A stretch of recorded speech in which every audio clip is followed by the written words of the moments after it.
एक बात मैं सबसे पहले शुरुआत में एक मैं टैगलाइन बोलता होता हूँ, मैं फिर से वही बोल रहा हूँ। मानो तो मौज है, वरना समस्या तो हर रोज है। हाँ, इसका भी रहस्य जानेंगे तो मैं सबसे पहले बहुत-बहुत तहे दिल से शुक्रगुजार हूँ राम गोपाल सर का, मुकुल मैडम का, इनके अपार स्नेह भरे निमंत्रण के कारण मैं आप सभी से रूबरू हो पा रहा हूँ। मैं फिर से इनका तहे दिल से आभारी हूँ, दोनों का। और रा राम गोपाल जी ने हमेशा मेरा सहयोग किया है कि आज मैं जो भी हूँ, आप मुझसे मिल पा रहे हो या कुछ तो ऐसे हैं जिनसे मैं पहले मिला भी हूँ, जानते भी हैं। तो मैं इस जॉब में आया था जो राम गोपाल सर बता रहे थे या लाइफ में इस मुकाम तक पहुँचा हूँ, उसमें सबसे बड़ा योगदान भी राम गोपाल सर का है। क्योंकि इन्होंने निस्वार्थ भाव से हमेशा मेरा भला ही चाहा। मैं शायद नहीं करने वाला इंसान था, इन्होंने मेरे को करने वाला बनाया। तो मैं इनका हमेशा तहे दिल से शुक्रगुजार हूँ। तो आज हमारे पास कितना वक्त रहेगा राम गोपाल जी? आधा घंटा रहेगा। इसमें मानसिक स्वास्थ्य है क्या और मानसिक स्वास्थ्य को कैसे सुधारा जा सकता है, वो हम जानेंगे। उसमें एक हिप्नोसिस का छोटा-सा डेमो रहेगा। वो भी कोई जादू भरी चीज़ नहीं है, आप फिर से उससे घबराइएगा मत कि रियलिटी में क्या होता है, आपको उससे क्या लाभ हो सकता है, कैसे हम जो मानसिक परेशानी से ग्रसित व्यक्ति है उसको ठीक करते हैं। उसका एक जस्ट डेमो करके दिखाऊँगा कि कैसे हमारा माइंड काम करता है, कैसे हम कंसंट्रेशन पावर को बढ़ा सकते हैं, कैसे जो बैड मेमोरीज है, कुछ याददाश्त ऐसी होती हैं जो हमें परेशान कर रही हैं, उनको डिलीट किया जा सकता है। जैसे कंप्यूटर से, मोबाइल से तो हम डिलीट करना जानते हैं, लेकिन इसमें से डिलीट करने की कला हमारे पास नहीं है। तो ऐसी एक कला है जिसे सम्मोहन हिप्नोसिस या हिप्नोथेरेपी बोला जाता है। उसका एक छोटा-सा डेमो रहेगा। तो अब बात शुरू करते हैं मानसिक स्वास्थ्य की। आप शारीरिक स्वास्थ्य के क्षेत्र से जुड़े हुए हो। आप शारीरिक स्वास्थ्य के बारे में बहुत कुछ जानते हो। शायद आपसे ज़्यादा कोई जानता ही नहीं है, क्योंकि आप थ्योरेटिकल भी जानते हो, प्रैक्टिकल भी जानते हो। तो आपके पास दोनों तरह का अपार ज्ञान है। तो ये बहुत अच्छी बात है कि शारीरिक ज्ञान है। इसके साथ-साथ मानसिक स्वास्थ्य का ज्ञान इसमें समाहित हो जाए, इसमें समावेश हो जाए तो सोने पे सुहागा हो जाता है। उसी के बारे में पहले जान लेते हैं। जैसे किसी इंसान को बुखार होता है, सर दर्द होता है, तो हम चले जाते हैं डॉक्टर के पास दवाई लेने। लेकिन जब हमारा मन परेशान होता है, तब हम किसके पास जाते हैं? जाते ही नहीं हैं। तो ये विडंबना है कि हमारे समाज के अंदर मानसिक रोगों के बारे में जानकारी बहुत दुर्लभ सी है और थोड़ी बहुत जानकारी है, वो भी गलत है। हम मानसिक रोगों को जोड़ के देखते हैं, किससे? पागलपन से। इसीलिए हम छिपाना सीख गए हैं। हम छिपा लेते हैं कि हमें मानसिक परेशानी है। हर बंदे को होती है, मेरे को भी रही है। मैं ये नहीं कहता कि कोई सुपरमैन हूं। लोग जरूर सुपरमैन मानते हैं मनोवैज्ञानिक को, इनको तो कोई परेशानी होती नहीं है। कि हम भी इंसान हैं, सब कुछ होता है। ये जो चिंता है, तनाव है, डिप्रेशन है, वो हर इंसान को होता है, लेकिन हम छिपा लेते हैं। तो ये सबसे बड़ी गलती है। तो मैं यही आपको कहना चाहूंगा कि मानसिक समस्याओं के बारे में खुलकर बात की जाए। इसे पागलपन से जोड़कर देखने की जरूरत नहीं है। ये एक आम सी समस्या है, जैसे खांसी, जुकाम, बुखार सबको होता है। तो ऐसे ही चिंता, उदासी सबको पकड़ती है। आज घर में झगड़ा हुआ या घर में कोई अनहोनी घटना घटी, कोई दुर्घटना हुई, कोई बीमारी हुई, तो मन उदास, परेशान, हताश सबका होता है। फिर हम नियमित मुख्य धारा में आ जाते हैं।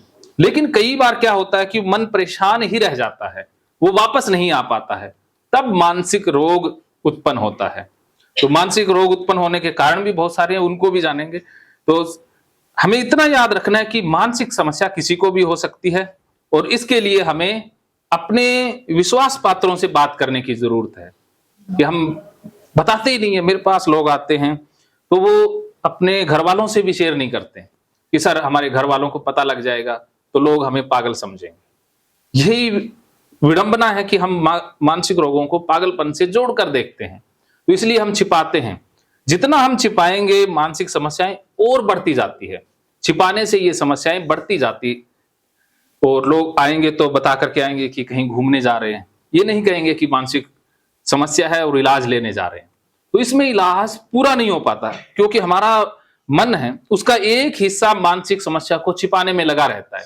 हर वक्त हमारे मन में एक अनजाना सा डर लगा रहेगा कि मेरी समस्या पता ना चल जाए, मेरे बारे में कोई जान ना ले, तो हमारी ऊर्जा उसको छिपाने में लगी हुई है। तो इससे भी ये मानसिक समस्याएं और ज्यादा बलवती होती जाती रहती हैं, अर्थात इनको खुराक मिलती रहती है। तो पहली बात हमेशा याद रखें कि इनके बारे में खुलकर बात करें, और बात हम परिवार वालों से करें। कई बार परिवार वाले या जो सहयोगी वो आपके अच्छे के लिए होते हैं, आपका फायदा चाहते हैं, लेकिन उनको समझ नहीं होती।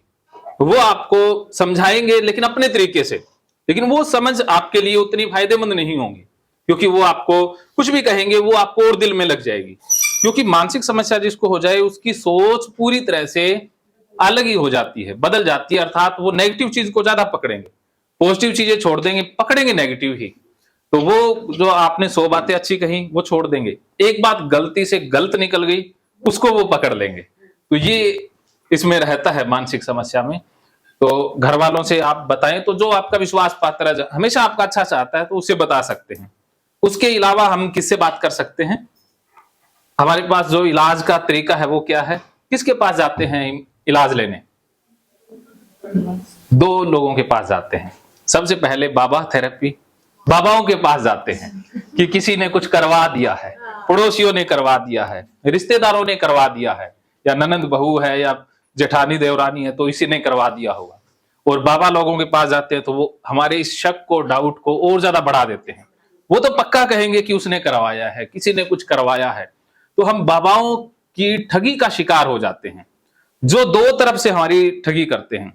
वो आर्थिक रूप से भी हमें लूटेंगे, मानसिक रूप से भी शोषण करेंगे, और बाबा लोग तो शारीरिक रूप से भी शोषण करने में पीछे नहीं हटते हैं। तो उनके पास जाना अर्थात बहुत बड़ा वो कहते हैं ना, दलदल में धंसना है। तो कभी भी उन लोगों के पास ना जाएं। मैं धार्मिक आस्था को या धार्मिक विश्वास को ठेस नहीं पहुंचा रहा हूं, मैं कह रहा हूं कि मानसिक समस्याओं का इलाज उनके पास नहीं है। वो कुछ हद तक काम करती है चीजें, उसके ऊपर मैंने और रामगोपाल जी ने काफी रिसर्च किया। वो क्या है कि कुछ उपाय बताएंगे जिससे कि आपका ध्यान डाइवर्ट हो जाए। जो आपकी मुख्य समस्या है, चाहे वो घरेलू है, चाहे शारीरिक कोई बीमारी की है, कोई झगड़े की है, तो हम उसके पास जाते हैं। तो इससे क्या होगा कि हम अपनी बात बताते हैं, तो एक बार तो मन हल्का होता है। फिर वो कुछ क्रियाएं बता देंगे कि किस दिन ये करो, या फला कपड़े में लपेट कर चुरास्ते फंसाओ, कुछ भी करो। तो इससे क्या है कि हमारा जो ध्यान है वो बदल जाता है, अर्थात डाइवर्ट हो जाता है। लेकिन समस्या फिर भी हल नहीं होगी, क्योंकि जो मूल कारण हैं वो तो हल नहीं हुए ना। जब तक मूल कारणों पर हम काम नहीं करेंगे तब तक समस्याएं ठीक नहीं होंगी। तो वो समस्या को नकारने का, अर्थात उससे भागने का ही तरीका है। और दूसरा तरीका हमारे पास है, वो है डॉक्टर के पास जाते हैं। वो भी तरीका सही नहीं है। आप शारीरिक स्वास्थ्य के क्षेत्र से जुड़े हुए हो, मैं आपको एक सच्चाई इस क्षेत्र की बताना चाहता हूं कि मानसिक रोग 2 प्रकार के होते हैं। 2 प्रकार की कैटेगरी में इन्हें डिवाइड किया गया है। एक तो है साइकोसिस, एक है न्यूरोसिस। जो रोग केमिकल आधारित होते हैं, अर्थात ब्रेन में केमिकल के इम्बैलेंस से पैदा होते हैं, जिसमें इंसान को ये पता ही नहीं होता कि वो बीमार है। अगर आप बीमार है, वो उसका व्यवहार ठीक नहीं है, ना समाज के लिए, ना परिवार के लिए, ना खुद के लिए, लेकिन आप उसे कहोगे कि तू बीमार है तो उल्टा आपको ही कहेगा कि मैं तो ठीक हूं, बीमारी तुम्हारे अंदर है। अर्थात वो ये स्वीकार नहीं करेंगे कि वो बीमार हैं, इसलिए वो इलाज के लिए भी नहीं जाएंगे। वो दूसरों को बीमार साबित करेंगे या कुछ ना कुछ खराबियां करते रहेंगे। तो जिसमें इनसाइट पुअर हो, अर्थात समझ चेतना का स्तर निम्न हो, इंसान को अपनी समस्या के बारे में पता ही ना हो, उन समस्याओं को हम लेते हैं साइकोसिस ग्रुप, जिसमें बाइपोलर डिसऑर्डर, जिसमें कुछ बंदे कुछ महीने तक तो बिल्कुल उदास रहेंगे, फिर कुछ महीने बिल्कुल मेनिया में चले जाएंगे, फिजूल खर्ची करना, जैसे सोएंगे ही नहीं, इतनी एनर्जी आ जाएगी। और उसमें स्किज़ोफ्रेनिया के बहुत से प्रकार आते हैं। जैसे कुछ लोग हवा में बातें करते हैं, किसी को कुछ दिखाई दे रहा है, कोई आत्मा से बात करते हैं, कोई परमात्मा से बात करते हैं, कुछ को कुछ सुनाई देता है, किसी को दिखाई देता है। तो जैसे राधे माँ हैं, वो स्किज़ोफ्रेनिया के शिकार हैं। जैसे ऐसे बहुत सारे जो धार्मिक बाबे होते हैं वो इस रोग के ज्यादातर शिकार ही होते हैं। तो इसी ग्रुप की समस्या है। इसमें और भी समस्याएं आती है, लेकिन वो हमारे इस विषय के अंतर्गत नहीं आती है, क्योंकि उन रोगों में दवाइयों की आवश्यकता रहती है। अब बाकी जो समस्याएं हैं, जैसे जो न्यूरोसिस ग्रुप की है, जिसमें हमारी सोच जिम्मेदार होती है, वो हमारे बिलीफ से, हमारी सोच से बीमारियां पैदा होती है, क्योंकि हम बीमार समाज में पैदा हुए हैं। हम जिस समाज में रह रहे हैं वो स्वस्थ समाज नहीं है, बीमार समाज है। खास करके हिंदू धर्म में ऐसी बहुत सी कुरीतियां हैं जिसमें दबाया गया है, मन को पूरी तरह से दबाया गया है।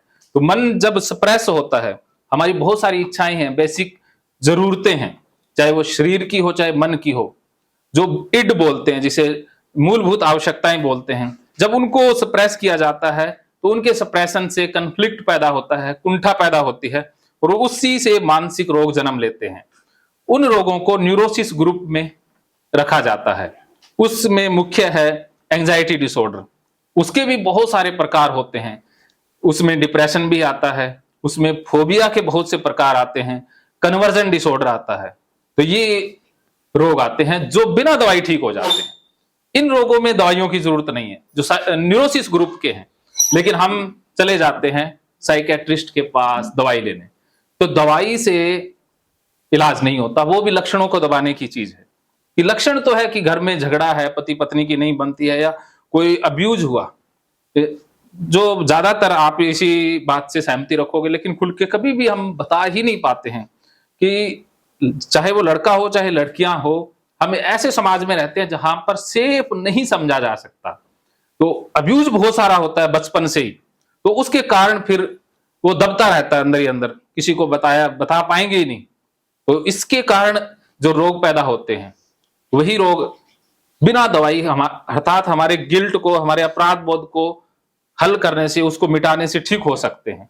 दवाइयां हमारी सोच को, हमारे अपराध बोध को नहीं मिटा सकती हैं, वो लक्षणों को दबाती हैं, तो इससे भी समस्या बढ़ जाती है। तो दवाइयां हर समस्या का इलाज नहीं है।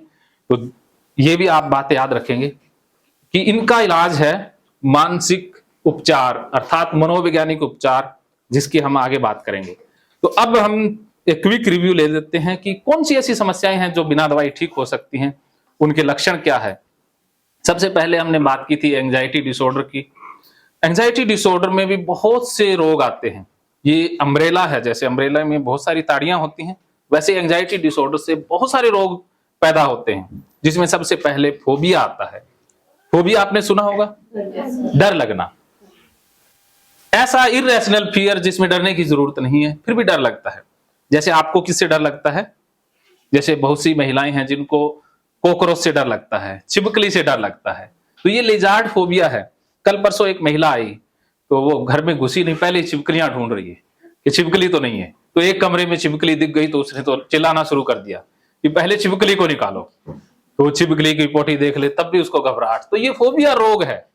अब एक साहब का फोन आया था, उसने बताया कि मेरी पत्नी को लिजार्ड फोबिया है, और पत्नी ने सख्त इंस्ट्रक्शन दे दिए हैं कि घर में एक ही जीव रहेगा, या तो मैं रहूंगी या छिपकली रहेगी, मुझे घर में रखना है तो छिपकली को बाहर निकालो। तो अब पतिदेव की ड्यूटी है छिपकली को घर से बाहर निकालना। तो उसको फोबिया, डर लगता है कि खाने में गिर जाएगी, खाना दूषित हो जाएगा, मर जाएंगे, या ये गंदी है, दीवार गंदी हो गई, तो वो धोती रहती है, पोंछती रहती है। तो ये लिजार्ड फोबिया है। ऐसे 420 तरह के फोबिया होते हैं। कुछ लोग बंद स्थानों पर नहीं जा सकते, जिसे क्लस्ट्रोफोबिया बोलते हैं। लिफ्ट में नहीं जाएंगे, सीढ़ियों से 10वीं मंजिल तक चले जाएंगे, लिफ्ट में नहीं जाएंगे। उनको लगता है कि लिफ्ट बंद हो गई, लाइट चली गई तो मर जाएंगे, दम घुट जाएगा। बंद कमरों में नहीं बैठेंगे। ये फोबिया रोग है। उनके अंदर होगा क्या कि उनका घबराहट होनी स्टार्ट हो जाएगी, हार्ट बीट बढ़ जाएगी, हथेलियों में पसीना आने लग जाएगा, मुंह सूखने लग जाएगा। तो ये फोबिया के लक्षण हैं। हाइट फोबिया, ऊंचाई से डर लगता है, दूसरी मंजिल पर जाएंगे ही नहीं। उनको डर लगता है कि कोई पीछे से धक्का दे देगा या गिर जाएंगे, मर जाएंगे। या बहुत से लोग ट्रेन से डरते हैं, कोई प्लेन से डरता है, किसी को ब्लड से डर लगता है, ब्लड देखते ही उनको घबराहट शुरू हो जाती है। किसी को हाइड्रोफोबिया, पानी से डर लगता है, पानी में कहीं डूब जाएंगे। उन्होंने कई बार ऐसे सीरियल देखे होते हैं, या बचपन से कुछ ना कुछ उनका कनेक्शन होता है।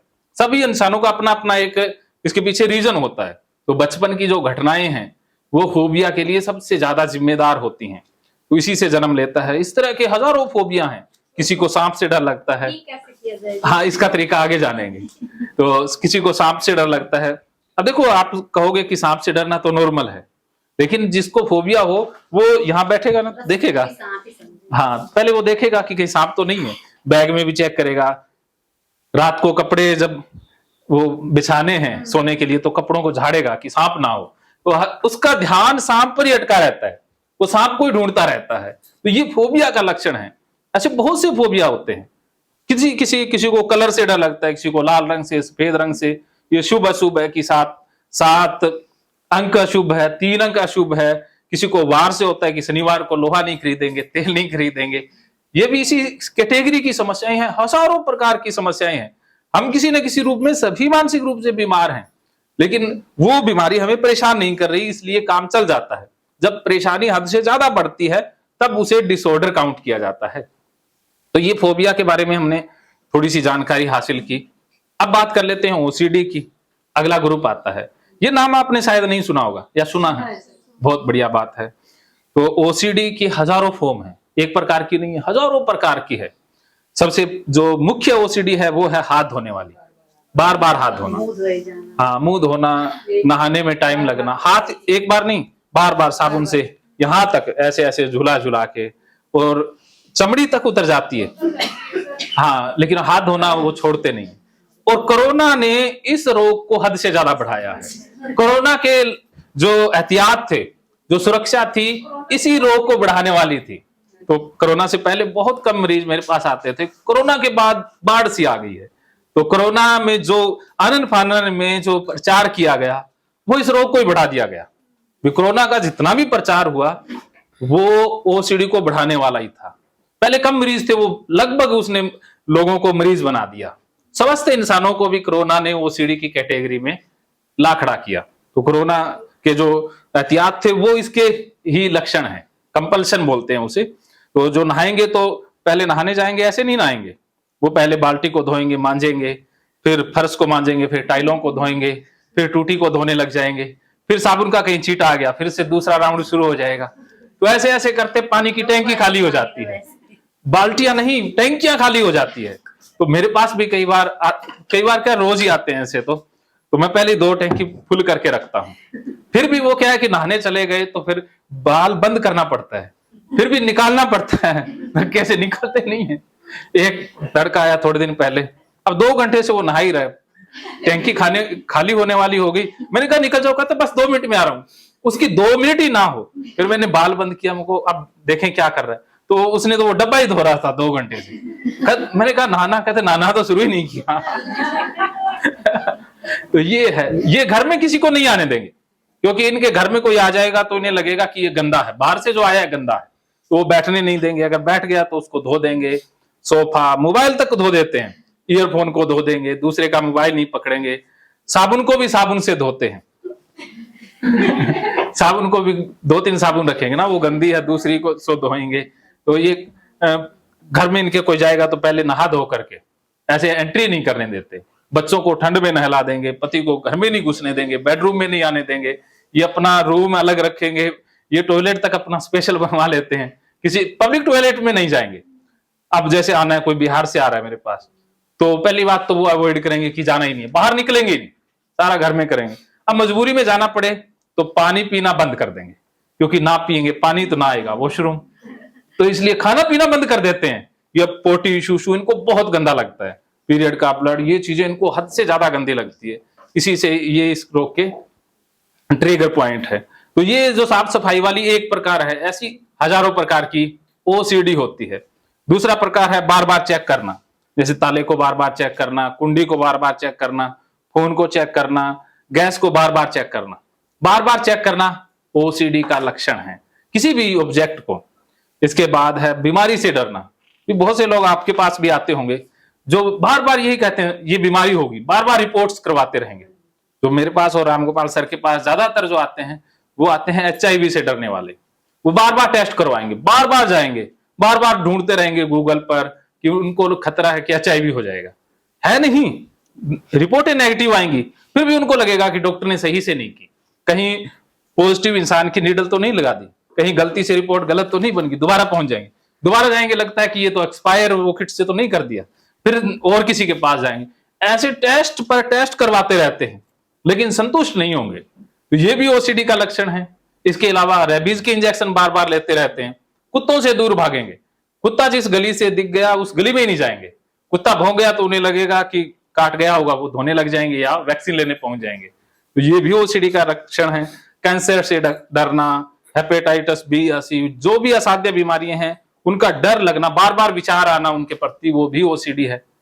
इसके अलावा अगला प्रकार है कि कुछ लोगों को धार्मिक ओसीडी होती है कि भगवान के प्रति उल्टे गंदे सेक्सुअल विचार आने लग जाते हैं, वो बार बार ऐसे माफी मांगेंगे, ऐसे नमस्कार करेंगे, जहां भी मूर्ति, मंदिर, गुरुद्वारा कुछ भी देख लेंगे ऐसे ऐसे करेंगे।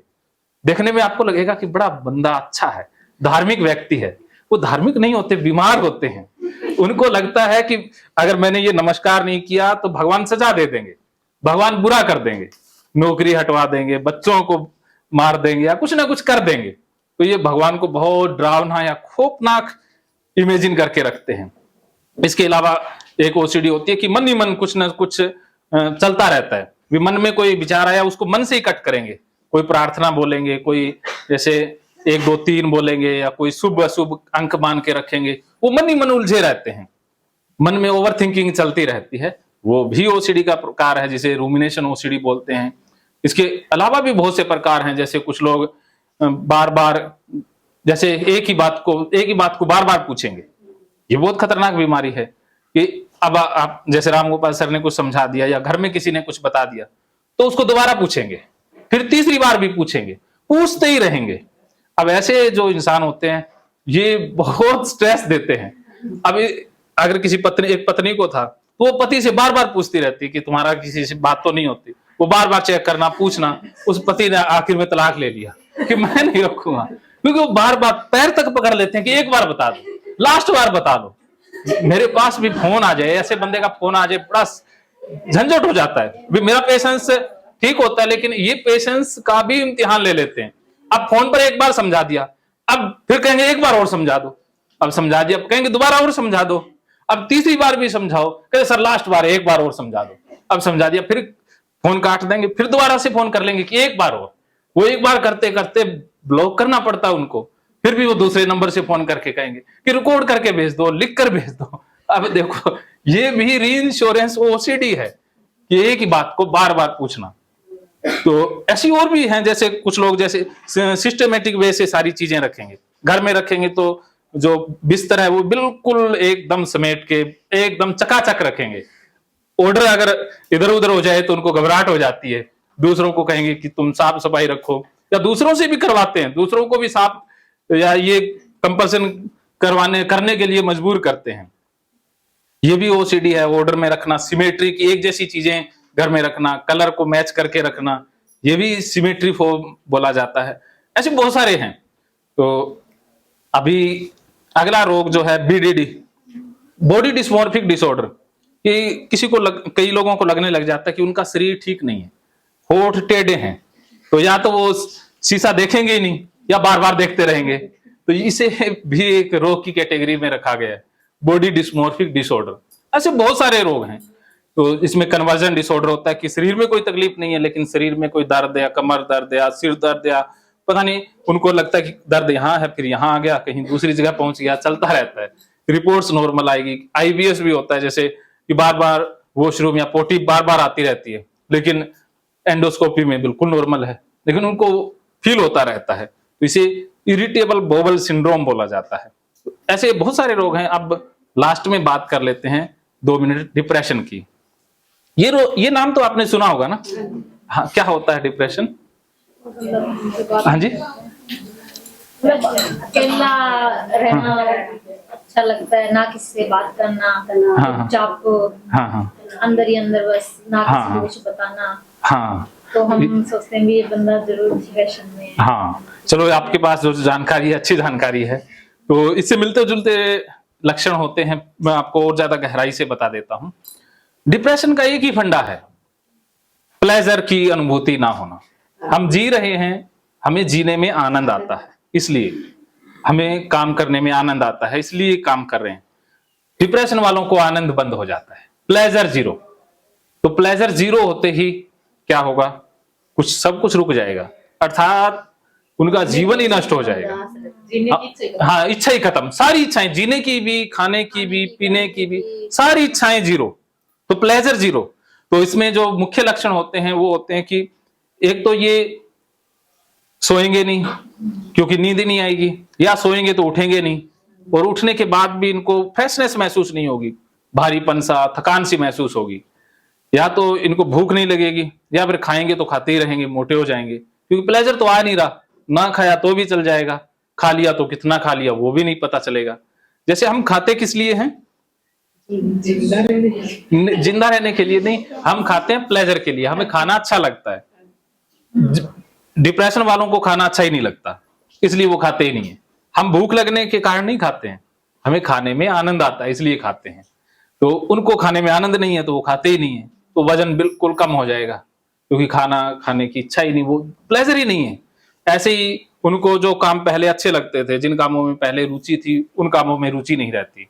रोने का मन करता है, बस रोने का मन करेगा, आंसू अपने आप आ जाएंगे, और ऐसा बार बार चलते रहेगा, तो अंत में विचार आएंगे सुसाइडल, कि अब समाप्त कर लेते हैं जिंदगी को।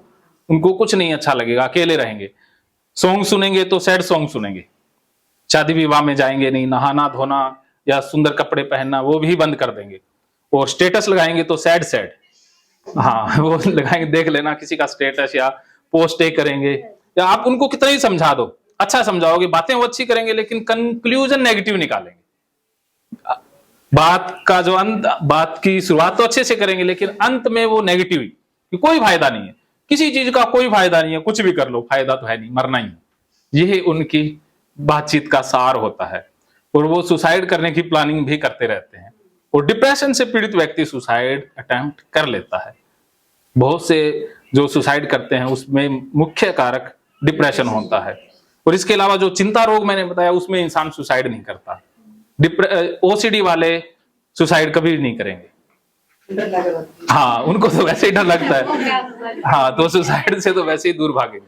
तो ये लक्षण है डिप्रेशन के, तो बचाया जा सकता है इनको बहुत आसानी से बिना दवाई।